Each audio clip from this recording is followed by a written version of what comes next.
सोमवार का व्रत करती हैं वो पशुपति व्रत मत करना।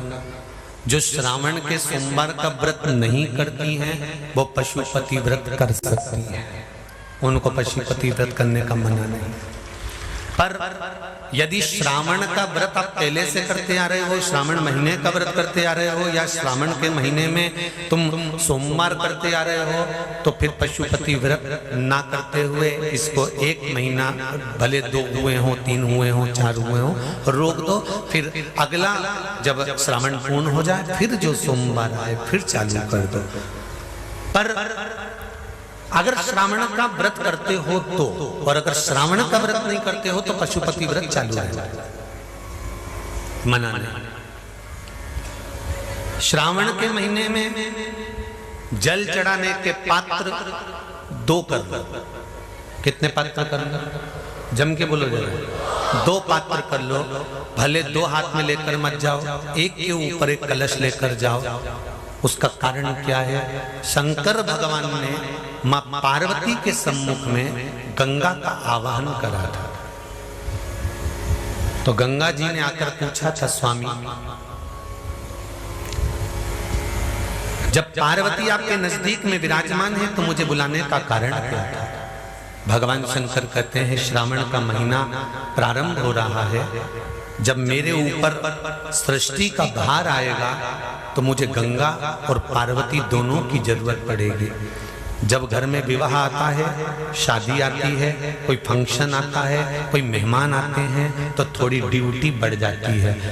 रोज 8 बजे उठते हो, पर शादी रहती है तो कितनी बजे उठना पड़ता है? सुबह 6 बजे 7। यहाँ पर भी आप रोज अपने घर पर उठते होगे 8 बजे तक, 7 बजे तक, पर यहाँ तो तुम जब सो रहे होगे तो सवेरे कब हो जाती है और रात कब हो जाती है तुम्हें नहीं मालूम पड़ता होगा कि कब रात हो गई कब सुबह हो गई।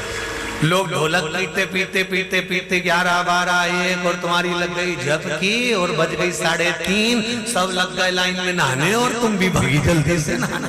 अब नहाने भी कहाँ जाएं? तो माता इतनी चतुर, उन्होंने का बरसती हो रही है जल की। भगवान भी सोच समझ के पानी गिराता था, 3 बजे से गिराना चालू करता था 6 बजे तक। उस बीच में भगवान को भी मालूम है मिश्रा जी कहाँ से नल लाएगा, इसलिए उन्होंने चारों तरफ से पानी गिराया और तो नहाना के बोलो सही है कि गलत है?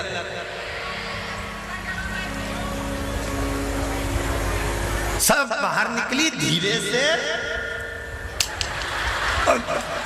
इतनी चतुर, राम जी गजब की चतुर लोग आया है, गजब।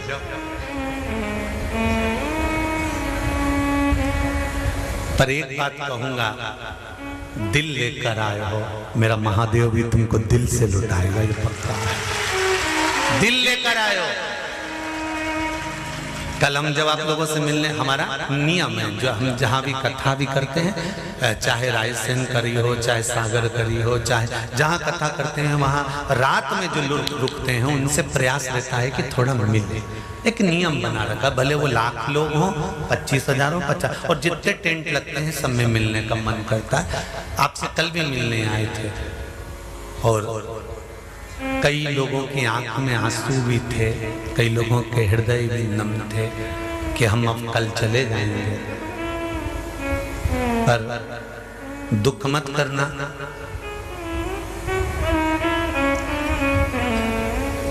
दूसरा कोई स्थान हो वहां से जाओ तो वापिस आने की गारंटी है कि नहीं है, पर यहाँ तो सील और ठप्पे लगाकर भेजता है कि वापिस बुला लाएगा। तो फिर क्या दिक्कत? उसकी आराधना मात्र करिए।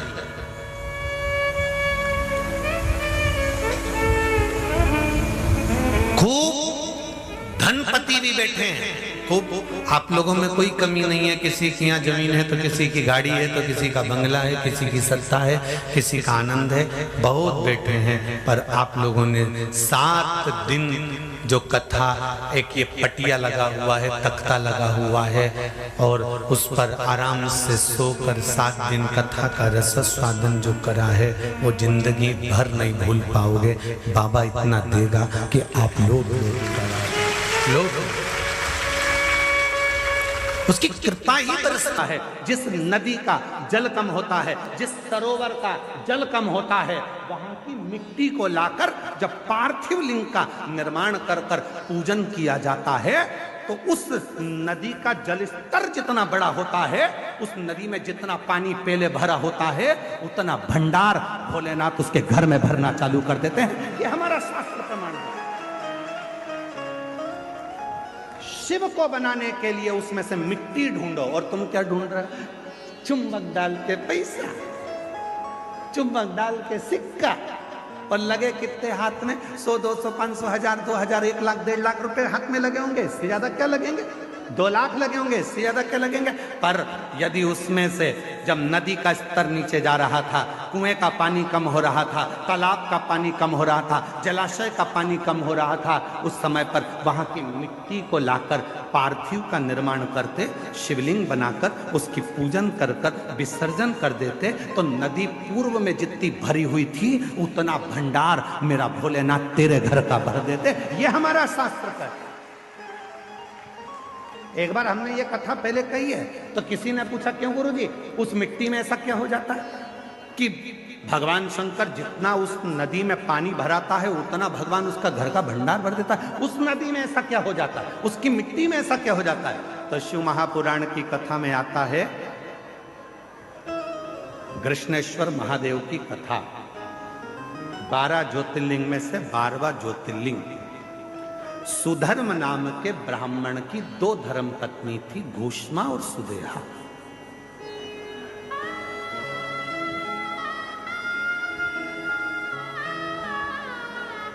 आप लोगों के मन में भी संशय होगा कि नदी का पानी उतरता है तो उसकी मिट्टी का शिवलिंग क्यों बनाया जाता है, उसका फल क्यों इतना कि भगवान का भंडार भर देता है।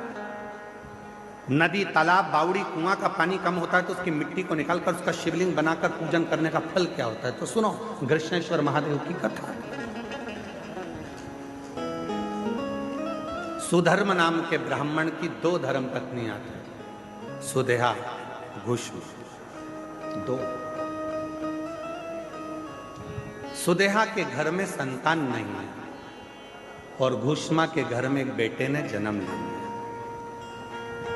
बेटे ने जन्म लिया तो सुदेहा का मुख उतर गया, मेरे गर्भ से औलाद नहीं, और घूष्मा को औलाद हो गई।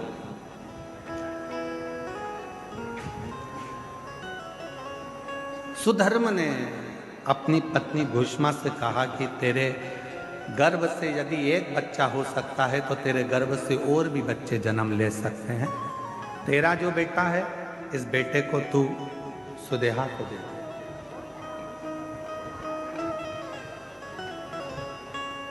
इस बेटे को तू सुदेहा को दे दे।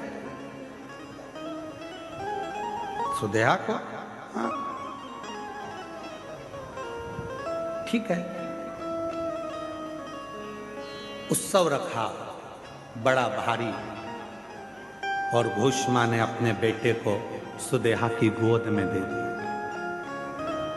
अब घूष्मा का बेटा नहीं, अब सुदेहा का बेटा।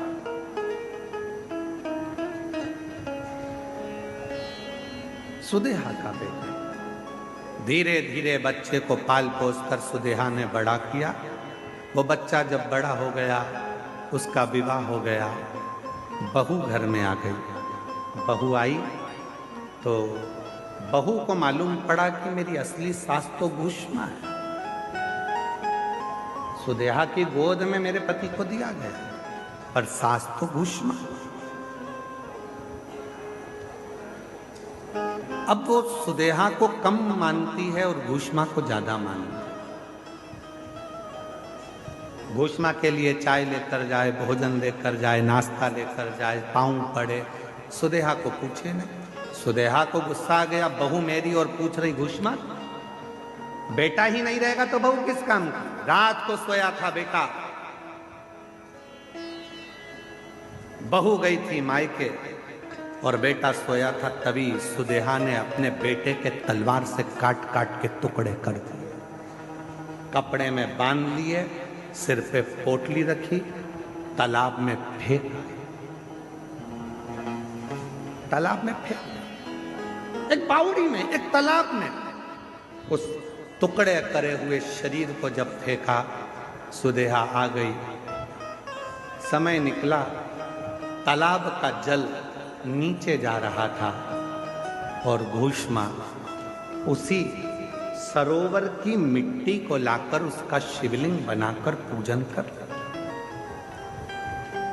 कर कर मिट्टी के शिवलिंग को, पार्थिव शिवलिंग को सिर पे रखकर चली और तालाब में विसर्जन करने चली। मन में आया, बाबा बहुत दिन से मैंने अपने बेटे को नहीं देखा, ना जाने बेटा कहाँ चले गया, दिखता ही नहीं। बस वो पार्थिव शिवलिंग तालाब में गया, थोड़े से पानी में जो पानी का स्तर गिर रहा था, टुकड़े टुकड़े हुए बेटा कई दिन पहले मरा था, वही बेटा तैरता हुआ बाहर निकल कर आ गया।